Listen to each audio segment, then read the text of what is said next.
this session, we learn the descriptive statistics. So this descriptive statistics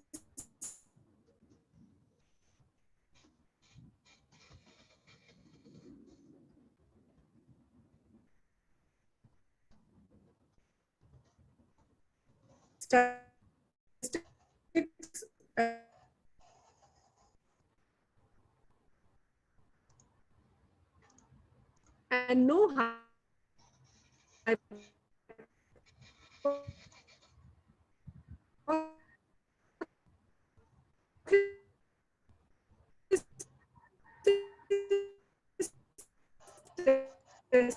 Indian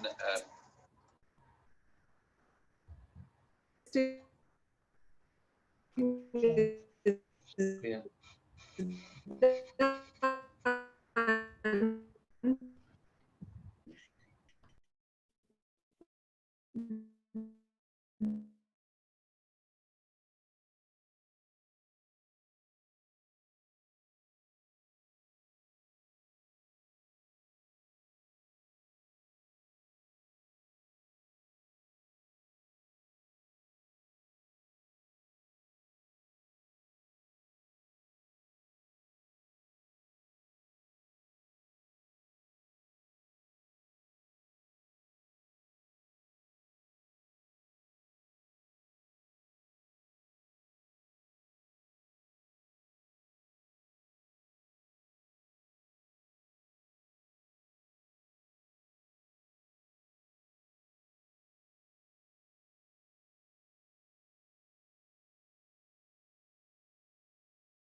So am I audible now? Sorry, I'll start again from the beginning. So I was telling that this descriptive statistics is basically when we describe the data, simplify it and organize it. That means we are not performing any hypothesis testing in this descriptive statistics.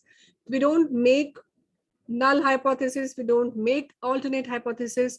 So whenever we are only simplifying and describing the data in the form of maybe tables or in the form of plots and pictures, that is known as the descriptive statistics. So this is also known as the summary statistics, because this summary statistics is what we have learned, that we summarize the data. And in this case, by the summarizing data, we are giving some meaning to it. And this is in contrast to the inferential statistics, because in inferential, we'll see that inferential statistics is a bit uncertain, whereas there is a certainty in the descriptive, because you are not projecting any population parameter. You are only describing the sample statistics. So basically this descriptive statistics, whenever we say that we are going to do the descriptive, the thing which should come to your mind is that we are going to describe the central tendency and we are going to measure the spread of the data. So there are two key words in this: central tendency and the spread of the data. And like we discussed, that there is no uncertainty in the descriptive statistics, because uncertainty exists in the inferential statistics when you tell about the population parameter. In descriptive statistics, you only define the sample characteristics or the sample statistics. That's why there is no uncertainty in the descriptive statistics. But the limitation is, like, it is only giving the summation or result of the people on whom you have performed the analysis. So it is the external generalizability of the data, or the result will be very limited to only those person who are the part of your study. So in descriptive statistics, we describe about the sample. We don't try to infer about the population, and we don't do the hypothesis testing. Whereas if you talk about the inferential statistics, in inferential statistics, we infer about the population from the data. Like in the first session, what we learned regarding the sample statistics and population parameter, that we do in the inferential statistics, which we will learn tomorrow. And the second thing is, like, again, this is null hypothesis, and we form a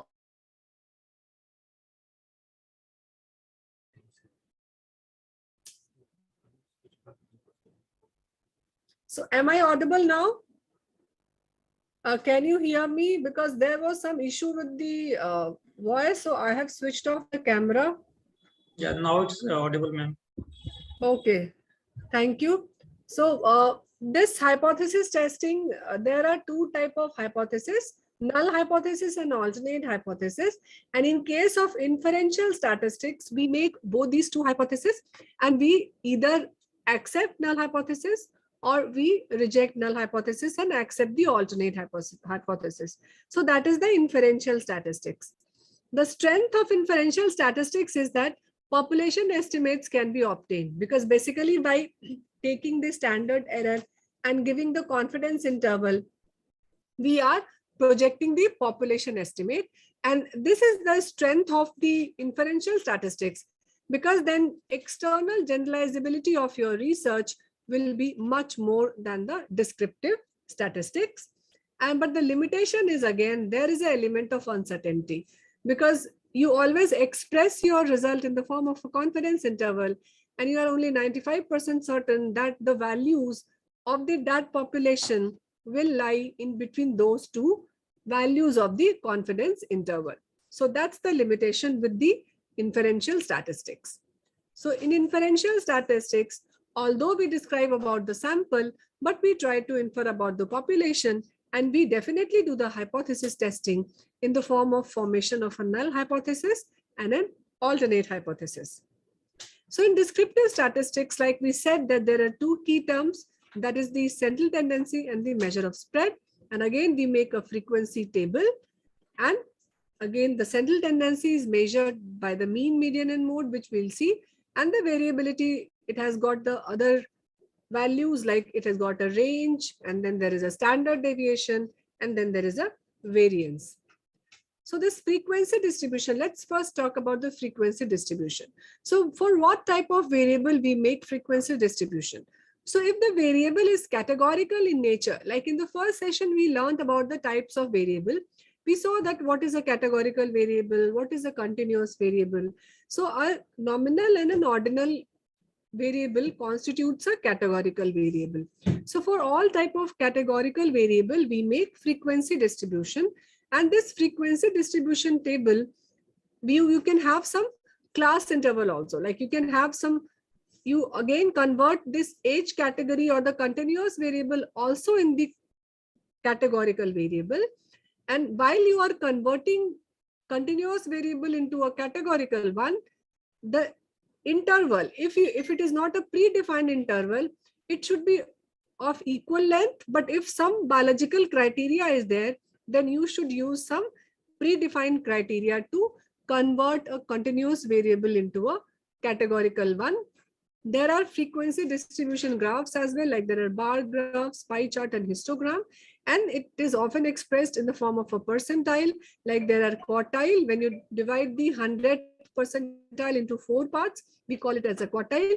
When we divide 100 percentile into 5 equal part, we call it as a quintile. That means each 20th percentile is 1 quintile. When we divide this 100% into 10 equal part, then each 10 parts is known as the decile. So these are the concept of percentile. Now the second measure is of a central tendency. So we measure the central tendency of a data by measuring the mean.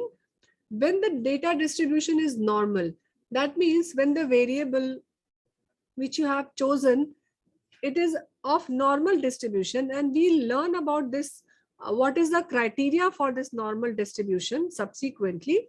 Then we calculate the mean. So mean is the preferred measure of central tendency if the data is normally distributed. If the data is skewed in nature, that skew can be right skew or left skew, which we measure through skewness. That is, in that case, we report median. So median is the preferred way of reporting when the data is skew in nature, and mode is the greatest frequency which is occurring, that is the mode. So in this example, you can see this is a data set of 10 individual and various levels of cholesterol are there. So if you want to calculate mean of these 10 individual, you will measure the sum of all these divided by 10. So that will be the mean. If you have to calculate the median, you will arrange this data in the form of ascending value. And then, like I have arranged this, like starting from 140 to 225, and then the median value. In this case, if it is even in number, then you take the average of middle two values. In this case, you can see that average of 180 and 200, it will be the median. And if it is odd in number, then it will be the central value, which is the median. And mode is the most frequently occurring. So in this case, you can see 220 has appeared twice. That's the mode. That's why the mode of the data is 220. But you don't need to worry, because this is just an example which we are showing. In all statistical software, this is calculated by the software. So you only need to write and interpret it. In case of a normal distribution, this mean, median, and mode. Okay. So in case of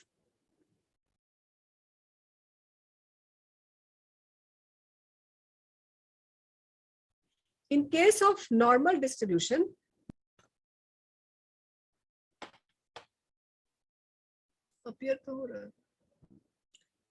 okay, so am I audible now? Yes, voice breaking down. Yes, I could see that. So I'll start once again. So this, up till this point, was I audible? Okay, so now in case of, in generally any data set, in any software, you don't need to calculate it manually. Rather, the software gives you the value of mean, median, and mode, and percentile too. So if the data is normally distributed, this is the histogram of a normally distributed data. In that case, you should, this mean, median, and mode, this will coincide. That means it will have the same value, and mean is the most sensitive measure, and both mean and median can be used if the data is normally distributed. If the data is skewed distributed, like in this case, you can see that it is not a normal distribution. Curve is like this, when there is a bulge in between and when there is a tapering towards the end. So this curve is known as the bell-shaped curve. So this data is normally distributed, but you can see here that the spread this side is more than this side. That means this is known as the right skew. So skewness is measured by the tail. So tail is going towards the right side. That's why we say that it is the right skew. In that case, you can see this is the median and this is the mean of the data. And in this case, if the data is skewed in nature, in that case, median is the preferred way of reporting the central tendency, because the mean is dragged, and because mean is sensitive towards the higher values or towards the extreme values. So mean will be dragged in the direction of skew. And median, since median is not affected by extreme values, because median, what we do, we arrange it in the ascending and descending value, and the middle one will be the median. So median doesn't get affected by the extreme values. That's why in case of a skewed distribution, median is the preferred way of reporting. So just to summarize, if the variable is a nominal, you describe it in the form of a mode. If it is an ordinal, we describe it in the form of a median, and interval of a mean. And the skewed data, the preferred way of central tendency will be the median. Now coming to the measure of spread. So how do we measure spread of the data? So there are three ways to measure the spread. The range is the highest minus lowest. Then there's a standard deviation and variance for a population. And then the third is the standard deviation and variance for the sample. So you measure the standard deviation and variance for a sample, and then you calculate it for the population. In this example, you can see this is the 10 data of 10 patients showing the cholesterol values. This is just for example. So first we have calculated the mean. So in the previous example, if you can recall, you can see that we have calculated the mean of the data. And in this case, the mean was 186.6. Now from this mean, we have deducted the individual value. So it will be like 200 minus this value, 145 minus this. So this is the difference of this individual value from the mean. And whether it is positive and negative, ultimately you are going to square it. So it will be positive. So this column is the square of this difference, what you can see here. So when you add it, so you add this whole together and you divide this by the number of sample, then it tells you about the variance. So now what is variance? This concept of variance is important, and we will see this concept of variance in the one-way ANOVA and in independent sample t-test also. So this again, I'm emphasizing, you don't need to calculate this. This software gives you these values. The only thing is the understanding. So I'm telling you all these things in detail because if you see this value, you can imagine that what background calculation is going on. So like this is the sum. That's why this variance is known as the sum of square divided by total number of samples minus 1. So in this case, the variance will be 1060.267. So higher the variance, higher the individual variability. So high value of variance tells you that the variability is high, and the square root of this variance is the standard deviation. So ultimately standard deviation square is the variance, or square root of standard deviation is the square root of variance is the standard deviation. If you have to calculate the standard error, then this sigma is the standard deviation of the sample. So sigma divided by under root n. So this n is the sample size. So the standard error of this population, the 10% will be 32.56 divided by 3.16, which is the 10, it will be 10.30. So this is the standard error. And you know that we calculate the 95% confidence interval with a mean value plus minus 2 standard error. That's how we calculate the confidence interval.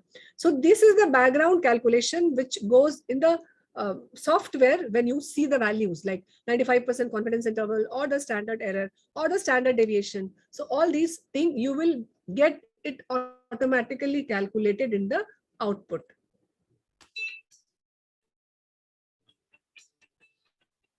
So let's see this in the data set. So this is the data set. So we did perform some of the commands in the first breakout room. And now you can see here again these two. So this references you can see. So if you don't want this references to pop up in the result, again you can go to this 3 dot and you can, in reference, you can hide it. So maybe if you click on hide, this will disappear. So now this is the result section. Now for demonstration, I have to show you the few descriptive statistics. So the first question which I have to do, so I have to make an overall table. So let me open that question. So it is the descriptive. This is the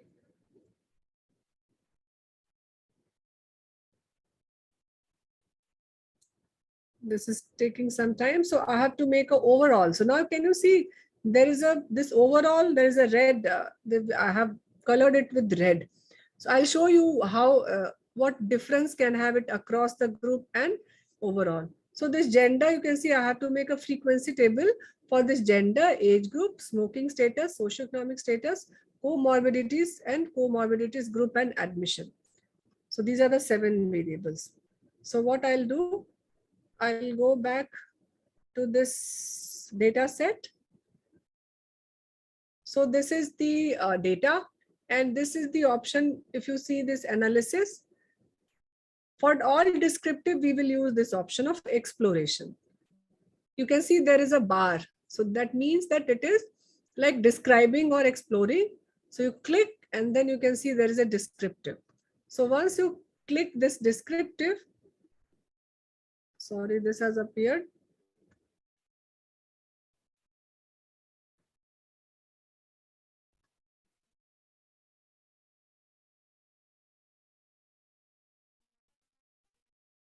This has like, so this was the one. And in this case, we will, so once you open this, this appears. So what you do, you have to click on this, then this window will appear.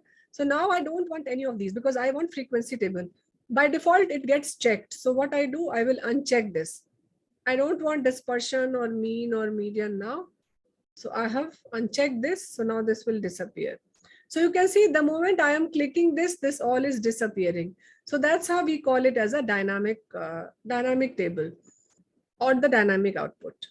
So now I have to shift the variable. So you have to maybe the gender, socioeconomic status. The next was maybe the the total number of comorbidities, like 1, 2, and 3. And then you can have one more. These are all continuous. So maybe the outcome, like how many got discharged and how many died. You can have like maybe how many of them were having diabetes. So these you can enter in this case. So these are all categorical. So all categorical and ordinal variable you can enter here. And then you can see there is an option here, frequency table. So you can click on this frequency table. If you click, then you can see it comes as an individual table. So there is a frequency of gender. You can see total number of patients, the percentage and the cumulative percent. Here again, you can see the frequencies of this. This is the levels of the comorbidity, number of comorbidities, like number of person having 0 comorbidity, 1, 2, and 3, and 6. This is the frequency of outcome like discharge and diet. And this is the frequency of diabetes mellitus. So this is the frequency table. And by clicking this frequency table, you can have this frequency. Now, if I want to have this frequency across any category, so I may shift this again. And if I want this across any outcome, so I'll click this and I'll split this. So in this case, you will see that the previous analysis, it got disappeared. So in that case, you can see that this is the outcome like female and male, discharge and death. Similarly, this is the morbidity. In this case also, you can see the number of morbidity across. And in this case, you can take the number of morbidity, like I think I have taken the total number. This you can take here, like maybe I will increase here. Enter. In that case, you can see it. Morbidity, like what I have classified, like no comorbidity 1 to 2 and the more than 2. So this is again so this is a frequency table against this outcome, and outcome is the discharge or death. So you can see here that we have split this across a variable. So this also you can make, but the percentage in that case, for percentage, you have to go to this frequency. So that's why this percentage doesn't come here. But again, across, because for this across, you will definitely put some test. So in that case, you apply chi-square test. But again, you can put this back here, and then this frequency table, it will appear. In that case, if you want to save this, so what you can do this, you can right click this output, and you can copy and you can paste, or you can in analysis, you can go in analysis also, you can copy this and you can paste it in your this thing, my Word document. In here, in the down here, you can see here, you can write the interpretation also. Like if I have to write the frequency of diabetes, I may write that the total number of diabetes. So here it's a word processor, this output. So you can write result here also, the total number of diabetic patients were like 40 out of total 180. That means proportion you can write total 22.2% of the patients were diabetic, and you can write the description here. So this is how you can write the description just below this table also, because I said that this is a word processor, and this facility you will not get in SPSS or any other software where there is a everything you can write down and you can prepare that table ready to use. So this is regarding the frequency, individual frequency and across a group. So now coming to the so this was fun frequency table. What other descriptive statistics we read? We read regarding the spread of the data and the central tendency. So to measure that, what we can do, I'll show you the questions. So this we have seen like comorbidities and admission.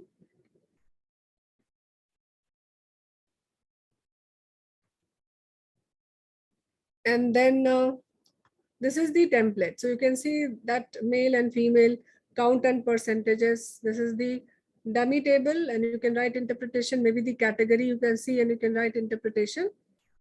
You can directly, that's why if you label the variable well, you can directly use the table of Jamovi. This is maybe smoking status, socioeconomic status, diabetes, hypertension. This is a club table where all the this thing is together, all the comorbidities. So this table you have to construct it separately because the frequency table, it doesn't give you the frequency table together. It gives you for the individual variable.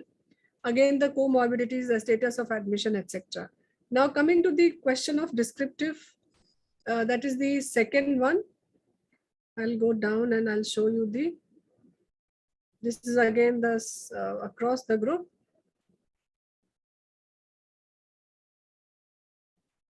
So now I have to do the descriptive statistics for like all these, or there are many, but you can take any continuous variable like age, BMI, SBP, DBP is the systolic and diastolic blood pressure, SbO2, cholesterol, vitamin D, cortisol, etc.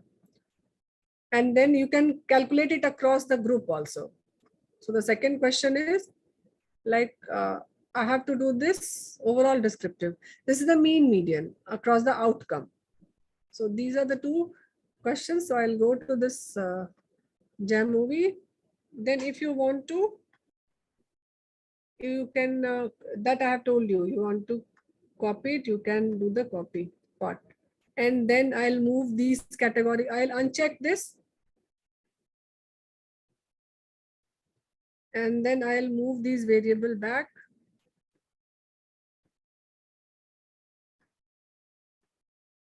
In that case, now I want all these categorical variable. So I'll move this age. And then maybe that BMI score, mean BMI, systolic blood pressure, diastolic blood pressure, SpO2, cholesterol, vitamin D. So all these variables you can take. So I'm just, for example, I'm taking this, then you need mean.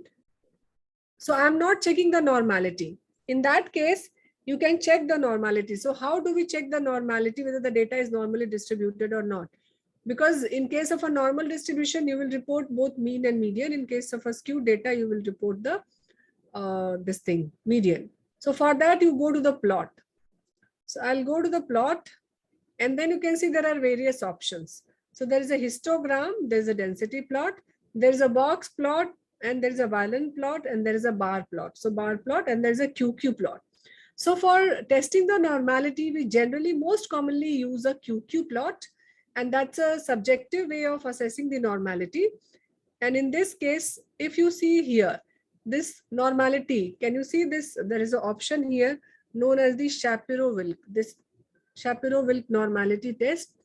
This gives you an objective way of assessing the normality. So the value of Shapiro-Wilk, we will see the statistics. If the value of Shapiro-Wilk p-value is more than 0.05, then we say that the data is normally distributed. That means p-value, we don't want p-value to be significant here because null hypothesis in case of a Shapiro-Wilk states that the data is normally distributed. That's why we want to accept the null hypothesis, and that's why we say that the p-value should be more than 0.05. So in that case, what we'll see how to do that. So normality, this Shapiro-Wilk test is normally done when the sample size is less than 50. So in this case, since sample size is 180, it is preferable that you do the QQ plot. So for QQ plot, you can click this QQ plot and you can check this. You can check the histogram also along with the density plot, because histogram also tells you regarding the shape of the histogram tells whether the data is normally distributed or not. So you can have more than one way for checking the normality, but generally most commonly we do the histogram, this QQ plot. So it takes some time. So you can see the histogram of age. So it appears to be normally distributed because it is almost a bell-shaped curve. And then if you see this QQ plot, so this QQ plot, you will see these black dots. So if these black dots are along this diagonal line, that means that the data is normally distributed. So we can say that the age is in normal distribution. Coming to the BMI score, you can see this is again a bit normal. There is a slight skew towards the right. And you can see the again, most of the data point is across this diagonal line. You can see this SBP, systolic blood pressure. This also, most of the line is across this diagonal line, most of the point. This is like a normal distribution. This is again diastolic blood pressure, like a normal distribution. And this, definitely this SpO2 is not normally distributed. This shape, it tells that it is towards the left skew because the data, it's going, it's the tail is going. And similarly, you can say that the QQ plot, the data points are not across this line. So this is not normally distributed. So you need to make a separate table for the variable which are not normally distributed, because in that case you need to report for the median and interquartile range. And then this cholesterol also, you will see that this is not normally distributed. And then this vitamin D is again not normally distributed. So there are some variables which are not normally distributed, like this vitamin D and this cholesterol and this SpO2. Otherwise, rest of the variables are normally distributed. So this is the interpretation of the QQ plot and histogram and the density plot. Now coming to the this value, now you will click the mean, median, maybe the mode, and this is the percentile. So this tells you the 25th, 75th, 50th and 75th percentile. And then you can measure the standard deviation. Square of standard deviation is the variance. You can have this interquartile range, because whenever we present the median, we present it along with this interquartile range. If you wish, you can measure the skewness and kurtosis also. This also tells you regarding the distribution. If the value of the skewness and kurtosis is more than 1, then we call it that the data is not normally distributed. So this, if you come up, you can see there's a table where you will see all the variables, because it appears in the way it has been written here. So because this plot option is at the bottom, so this diagram is later and this table will be the first. So this is like mean, age, BMI score, SBP. If you want to change the output, you can do this, like I can change this variable across rows. So you can do like this, and then you can see like these are the variables. This is the mean, median, mode, standard deviation, variance and the interquartile range. And this is maybe the percentile. So obviously this 50th percentile and this median, it will be the same, because median is basically the 50th percentile. So this is how, this is the descriptive table, and you can directly import and copy paste this table and write the interpretation. So this is how we perform the descriptive statistics for this variance and central tendency. But if you have to do it across a category, so like if you can take it as a in the category of outcome, then you can click this, and then whole will be, it will be like age, what are the people mean and who are got discharged and died. So all these variable will be splitted across this death and discharge. And similarly, all QQ plot and histogram, you can see now the 2 QQ plot and 2 histogram, it got split into 2. So you can see here that this will appear. And this is how you can report the result of the descriptive. So I will again revise the steps. You have to first go for this frequency table. So you shift the categorical variable, click on frequency table. And then once you have clicked on the frequency table, then for all continuous variable, first check with the QQ plot and histogram and density plot. If the data is normally distributed, then go for reporting of the mean and mean, median, mode.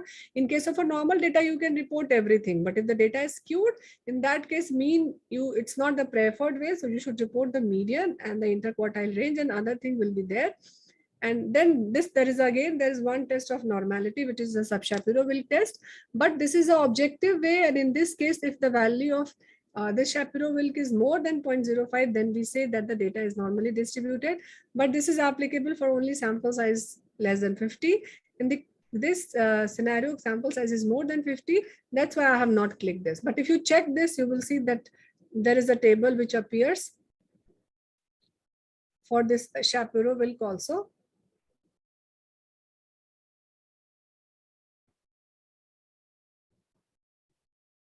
I think where is that table?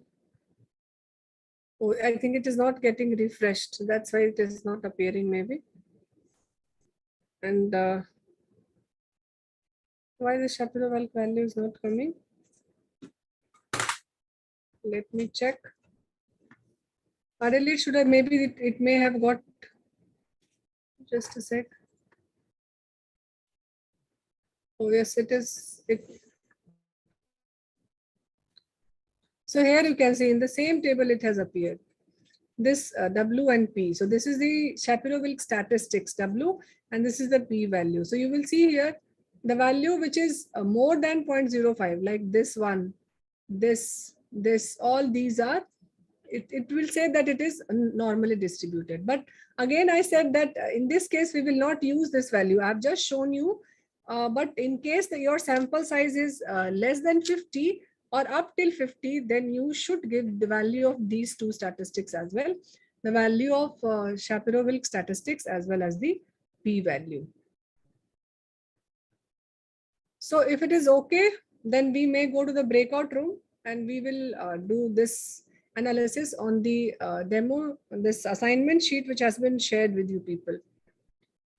So you please make this QQ plot also, and just a sec, before I go for this, let me show you the box plot also. I have not shown you that. Maybe we may see that during the independent sample t-test also, but let me show. So like this is one option of box plot. Box plot tells you regarding the outlier. So if you click this, you can see that there will be box plot along with this.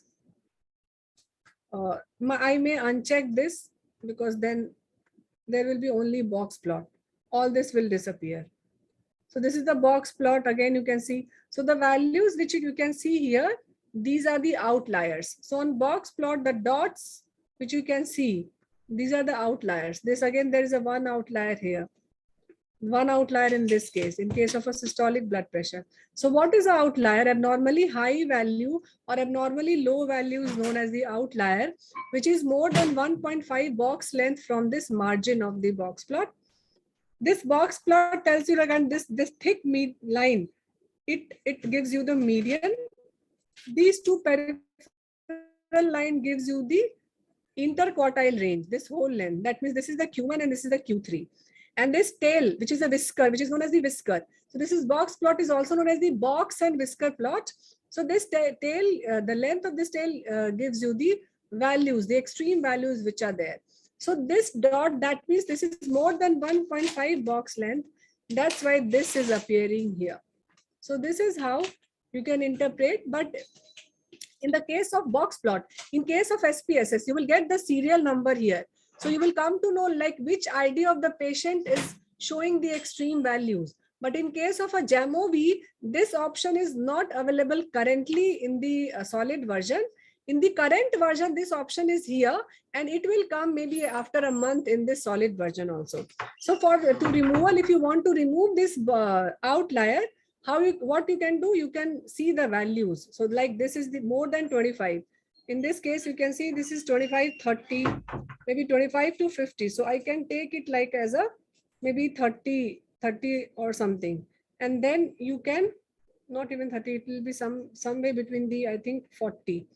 So you can take values more than 40. And this is the vitamin D one. So you can go to the data and you can see here the vitamin D value.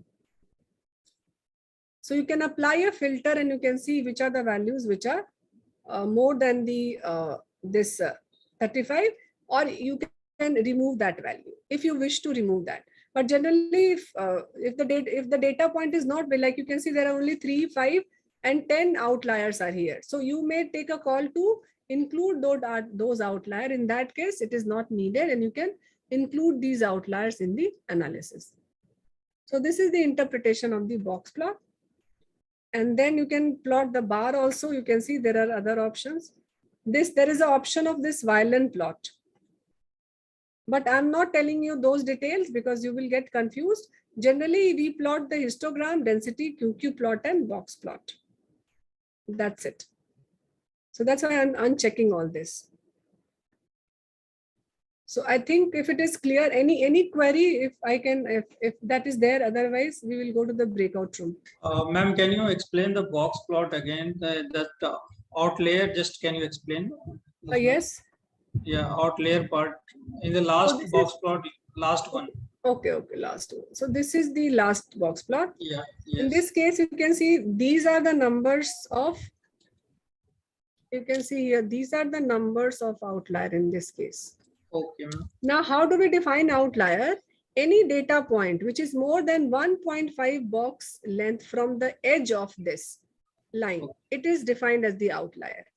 And this outlier, so there will be like 4 and 4, 8, 9 outliers in this case. And this box plot, generally this middle line is for the median, and this whole length, this breadth of the box plot, it tells you regarding the interquartile range.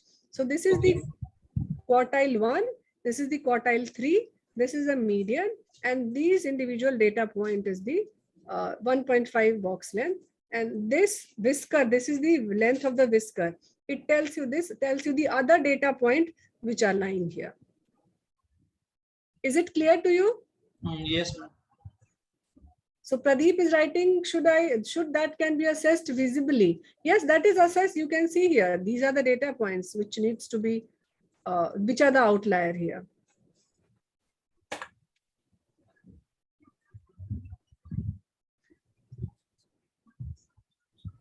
Any other query? And in this, I was about to tell you one more command which I forgot. Maybe I'll repeat that once everybody comes. Like if you want to save this here, like because once you uncheck this whole analysis disappears. So in that case, you can go to this analyze and go to this all analysis, and then you duplicate this. If you duplicate this everything will be there in, saved.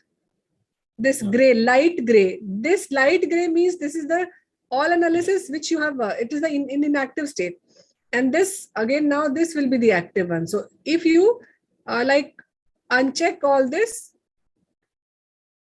maybe I have unchecked all this, maybe box plot, then this will disappear. But this section, this will be there, the upper one. So you can duplicate the result so that this doesn't get lost, because you are performing the analysis and you are unchecking also, like in case of frequency table.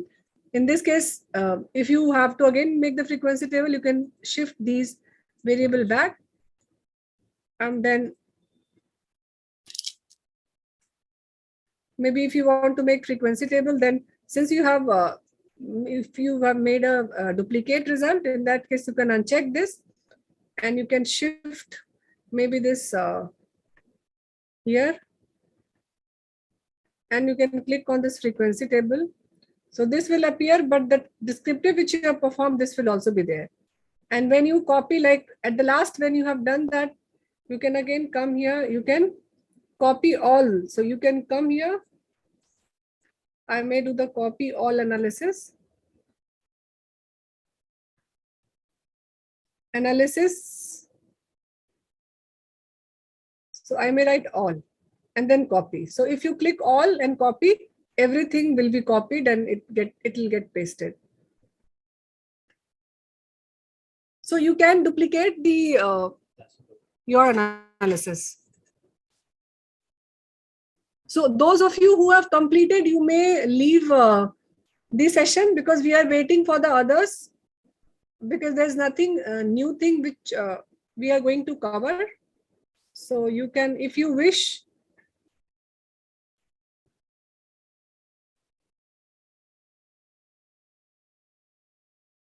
because few people left right Yes sir. Q plot देख के left और right skew कैसे बता सकते हैं? QQ plot पे ये जो स्ट्रेट लाइन है ना सर, हाँ, इस पे 50% अगर आपका स्ट्रेट लाइन के पास आ रहा है, तो इसको अप्रोक्सीमेटली आप नॉर्मल बोल सकते हैं, normality approximately normally distributed. Ekta, is it over from your end? Kindly get back to the main room. Shamshad भाई 1 मिनट. Okay. लेफ्ट राइट इसमें कैसे बताएंगे? लेफ्ट राइट यहाँ से नहीं होगा, उसके लिए boss you have to click skewness and kurtosis, but we are not emphasizing on left right because normality testing is enough to do the test. Left right are the issue which we need sometimes when we are comparing median, and that too in certain test that we will address on third day. But right now left right is not an issue. Only our main emphasis 99% time is to checking the normality of data. Basic. Okay. We can go to the main. Please.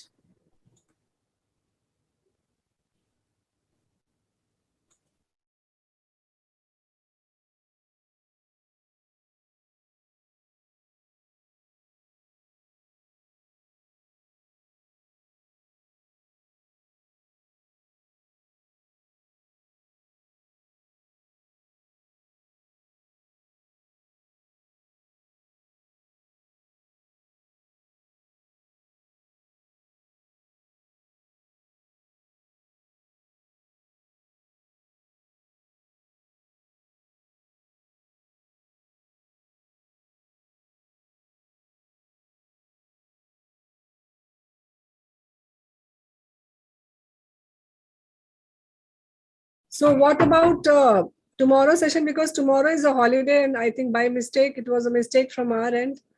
So when should we shift tomorrow's session? We can shift it to Saturday or Friday. Friday second half or Saturday first half, 10 to 1. We can poll right now and we can decide. Yeah, Saturday 10 to 1, ma'am. Lalan is saying for Saturday. What about other 10 people? to. Damodaran, Manisha, Santosh, Pradeep is writing Saturday after 11:30. No, we will have to start at 10. Damodaran is saying Friday. Manisha is saying Saturday. So how to decide that? We may send you a Zoom poll and we'll decide. Take the mean, ma'am. Mean and my. Pragya is writing Friday. So I think more number of people are for Saturday, which I can see now. Maybe it may be a bias because everyone has not responded. So should we keep it on Saturday, 10 to 1? Yes, ma'am. Okay. Then probably let's keep it on Saturday. Manisha is also fine. I think most of the participants are fine for Saturday. So the day 3 session, we'll keep it on Saturday. Okay, so day after tomorrow again at the same time on Wednesday, 2 to 5. So see you guys then. Okay, good day to all of you. Yeah, you will get the you. recorded session, the videos as well as the PPT, maybe by on the website tomorrow, maybe by 9. By 5 p.m. Okay, so now Dr. Shamshad is very quick. By 5 p.m. 5 to ho gaya. Almost. I think we Shreyas, you have.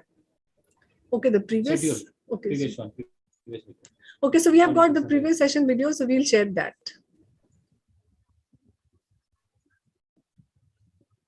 And yes, those of you who could not do the installation, please do it today.